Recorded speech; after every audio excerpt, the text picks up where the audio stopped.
በዓለማችን ከሚገኙ 195 ሀገሮች መካከል ጣሊያን አንዷ ነች። በደቡባዊ አውሮፓ ከሚገኙ ሀገራት መካከል አንዷ የሆነችው ጣሊያን ኦስትሪያ፣ ፈረንሳይ፣ ስሎቫኒያና ስዊዘርላንድ አጎራባቾቿ ሲሆኑ አድሪያቲክና ሜዲትራኒያን ባህር በግራና በቀኝ ያዋስኗታል። ጣሊያን 58,870,762 ሕዝብ የሚኖርባት ሲሆን 8 ቢሊዮን ከሚሆነው የዓለም ሕዝብ 0.73 በመቶውን ትሸፍናለች። በሕዝብ ቁጥሯ ከዓለም 25ኛ ደረጃ ላይ የምትገኘው ጣሊያን አቀማመጧ ለሜዲትራኒያን ባህር ማዕከላዊ ስፍራ በመሆኑ ለምዕራብ አውሮፓ ሀገራት ቅርብ ነች። Well is the Lion of St. Mark, a symbol of the Venetian Republic. St. Mark's Square is also one of the main locations of the famous Carnival of Venice. You can discover many other impressive and unique squares in Venice, such as Campo San Stin, Campo San Boldo, Campo San Trovaso, and others. So even if you get lost in Venice, you won't feel bad because there is an amazing street or square just around the corner.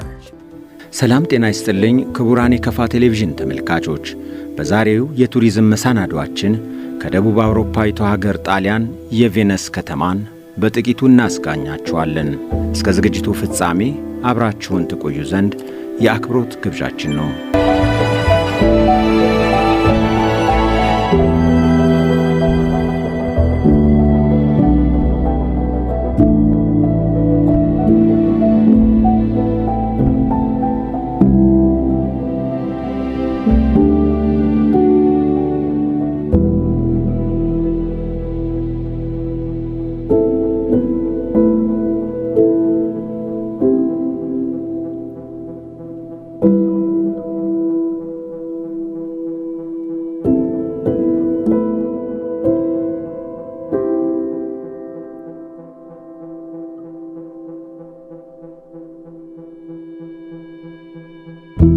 ጣሊያንን ታላላቅ ከተሞቿ በዓለም የሚታወቁ ምግቦቿና ተፈጥሯዊ አቀማመጧ በየዓመቱ ከ40 ሚሊዮን ለሚልቁ ሀገር ጎብኚዎች መዳረሻ እንድትሆን አስችሏታል።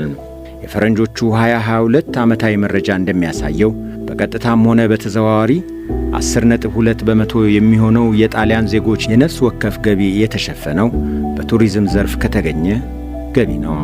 ጣሊያን በ2022 የፈረንጆች ዓመት 190 ቢሊዮን ዩሮ ገቢ ከቱሪዝም ዘርፉ ማግኘት ችላለች። በዓለማችን ከሚገኙ 15 ምርጥ የቱሪዝም መዳረሻዎች ውስጥ አንዷ የሆነችው ጣሊያን የዳበረ በግል ኩባንያዎች የተያዘ ኢንዱስትሪያል ኢኮኖሚ ባለቤት ነች። የአውሮፓ ሕብረት አባል ከሆኑት መካከል አንዷ የሆነችው ጣሊያን ዋና ከተማዋ ሮም 1285.3 ኪሎ ሜትር ስኩዌር የቆዳ ሽፋን አላት። በላዚዮ ክልል የምትገኘው ሮም በአውሮፓ ከሚገኙ 4 ዋና ዋና ከሚባሉ ከተሞች መካከል አንዷ ስትሆን 2.9 ሚሊዮን ሕዝብ ይኖርባታል።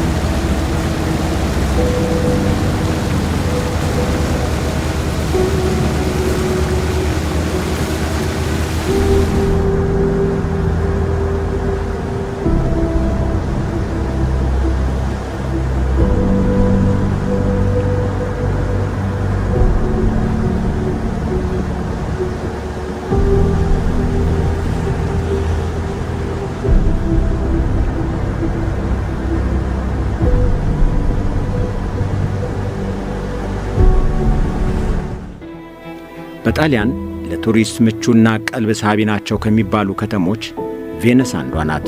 በሰሜናዊ የኢጣሊያ ክፍል የምትገኘው ቬነስ በአድሪያቲክ ባህር ላይ ከ100 በሚበልጡ አነስተኛ ደሴቶች የታጀበች የየብስ ትራንስፖርት የሌለባት ከተማ ናት። ይህች ጥንታዊት ከተማ በ14ኛው መቶ ክፍለ ዘመን ከፍተኛ የሆነ የፖለቲካና አስተዳደር አቅም እንደነበራት ይገለጻል። ቬነስ የጥንታውያኑ ሕንጻዎችና የጣሊያን የታሪክ ቅርሶች ከተማ በመሆኗ በየዓመቱ 4.6 ሚሊዮን የሚደርሱ ጎብኚዎች ይጎበኟታል።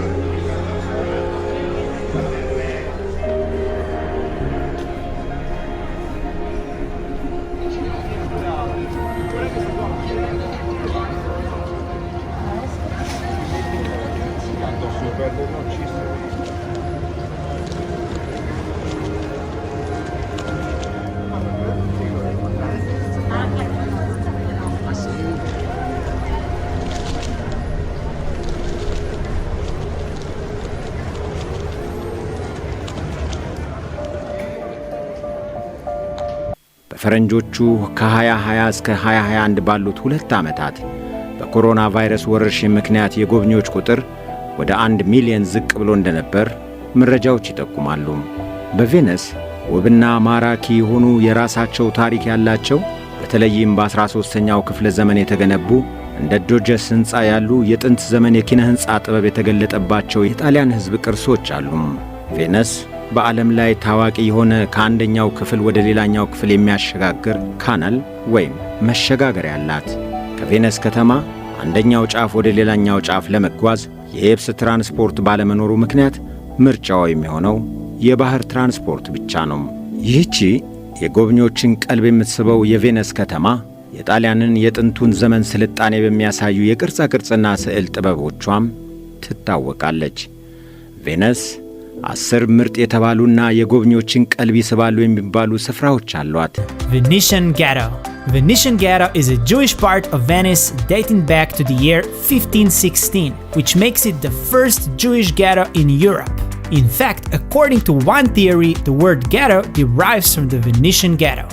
ከነዚህ አንዱ የቬነስ መግቢያ ወይም ቬኔሽን ጌት ተብሎ በእንግሊዝኛው የሚጠራው ነው። ይህ በ1516 እንደ አውሮፓውያኑ አቆጣጠር የተገነባው ሕንጻ የጁዊሽ ጌት ተብሎም ይጠራል። Banco Rosso, believed to be the first pawn shop in the world, and where supposedly the term to be in red numbers derives from. ባንኮ ሮሶ ተብሎ የሚጠራው አካባቢም በቬነስ ከሚገኙ ስፍራዎች አንዱ ነው። በዚህች በአድሪያቲክ ባህር በተከበበችው ከተማ ጥንታዊው የጁዊሽ ሙዚየም ይገኛል። And art galleries. Venice is home to some amazing museums and art galleries. Located next to Arsenale, you can find the Naval History Museum and Ships Pavilion and see some of the ships that were built here during the Venetian Golden Era. ሌላኛው የቬነስ የመስህብ ስፍራ ግራንድ ካናል ወይም ጣሊያኖቹ ካናል ግራንዴ እያሉ የሚጠሩት አካባቢ ነው። አካባቢው ለቬነስ ከተማ ዋነኛው የትራፊክ ኮሪደር ነው። ካናል ግራንዴ ታላላቅና ዝነኛ ሆቴሎችም ይገኙበታል።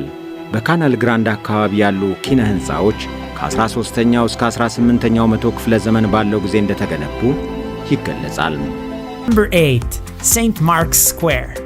Piazza San Marco, or St. Mark's Square in English, is the main square and the actual center of Venice.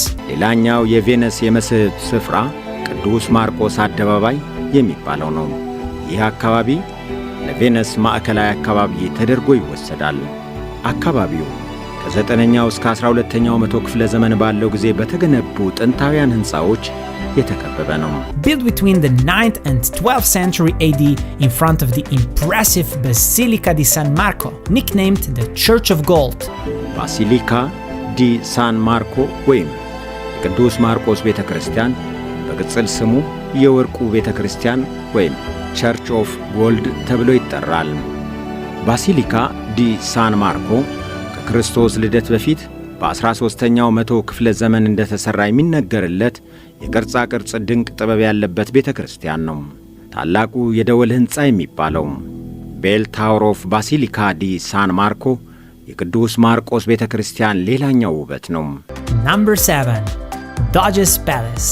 Also located on Piazza San Marco, stands another important Venice landmark, the center of centuries-long power and influence of Venice. ሌላኛው በቬነስ የሚገኘው የመስህብ ስፍራ ዶጀስ ፓላስ የሚባለው ነው። ይህ ሕንጻ በመካከለኛው ዘመን በራሱ ተጽዕኖ ፈጣሪ የነበረ ሲሆን ሕንጻው በዘመኑ ታላቋን የቬነስ ከተማ ለሚመሩ መሪዎቿ መኖሪያም ቢሮም ሆኖም አገልግሏል። የቬነስ ከተማ ውበቶች እነዚህ ብቻ አይደሉም። Number 6. Crypt at San Zaccaria Church. San Zaccaria Church, located close to the St. Mark's Square, houses a very special attraction. In the basement, you will find a crypt where many of the Doges of Venice were buried. But because of the water from surrounding canals, the crypt floor is always flooded, which is a common phenomenon in the buildings of Venice. ጣሊያኖቹ ሳን ዘካሪያ ቸርች እያሉ የሚጠሩት የቅዱስ ዘካርያስ ቤተክርስቲያንም ከውበቶቿና የቱሪስቶችን ቀልብ ከሚስቡ አካባቢዎች አንዱ ነው። በሀገራችን የቲያትር ኢንዱስትሪ ውስጥ የቬነሷ እመቤትና ሌሎች ብዙ ቲያትሮች የተሰሩላት ቬነስ እጅግ በጣም ትልቅ የሆነ የሥነ ጥበብ ሙዚየም ባለቤትም ናት። ቬነስ የ118 ደሴቶች ባለቤት ስትሆን ከ400 በላይ የመሸጋገሪያ ድልድዮች ያሏት በጣሊያን ስልጣኔ ውስጥ ትልቁን ስፍራ የያዘች ታሪካዊ ከተማ ነች። Number 2. Gondola and Vaporetto. Venice would not be Venice without gondolas, an iconic rowing boat constructed specifically for use in the Venetian lagoon. You can find gondolas in most parts of Venice, and to truly experience the ancient Venetian canals, a ride on a gondola is a one-of-a-kind romantic experience. ጎንዶላና ቫፖሬቶ የተባሉ የመጓጓዣ ጀልባዎች የሚገኙበት ይህቺ የቬነሷ የየብስ መንገድ አልባ ከተማ ያለ ጀልባዎቿ ምንም ነች ይላሉ የሀገሬዋ ሰዎች። በእነዚህ ጀልባዎች ከአንዱ ስፍራ ወደ ሌላኛው ስፍራ ለመጓዝ ለ40 ደቂቃ ጉዞ ከ80 እስከ 100 ዩሮ ወይም በአሁኑ የሀገራችን የምንዛሬ ተመን ከ5500 ብር በላይ ለ40 ደቂቃ ያስከፍሎታል። 258685 የሕዝብ ብዛት ያላት ቬነስ 620 ኪሎ ሜትር ስኩዌር የቆዳ ሽፋን ያላት ሲሆን 100 በሚደርሱ የሚያማምሩ ተጨማሪ አይስላንድስ ወይም ደሴቶች የተከበበች ነች። Arsenale di Venezia was a vast complex of shipyards, armories, and other buildings, many of which still exist today. The production of galleys in Arsenale was unlike any other production process of its time. While major part of the Venetian arsenal is closed for public, if you attend private events or the famous Biennale of Venice, you will be able to see most of Arsenale, since the Biennale also takes place in the abandoned Arsenale pavilions. ተወደዳችሁ የፕሮግራማችን ተከታታዮች ለዛሬ ከጣሊያን የቱሪስት መዳረሻ ስፍራዎች ግንባር ቀደም ስለሆነችው የቬነስ ከተማ በወፍ በረር ያስቃኘናችሁ የተከታተላችሁትን ይመስላል። በቀጣይ ጊዜ ደግሞ ከጣሊያን ታዋቂ ከተሞች አንዷና የፖለቲካና አስተዳደር መቀመጫ የሆነችውን ሮም እናስቃኛችኋለን። እስከዚያው በያላችሁበት ሰላም ሁኑ።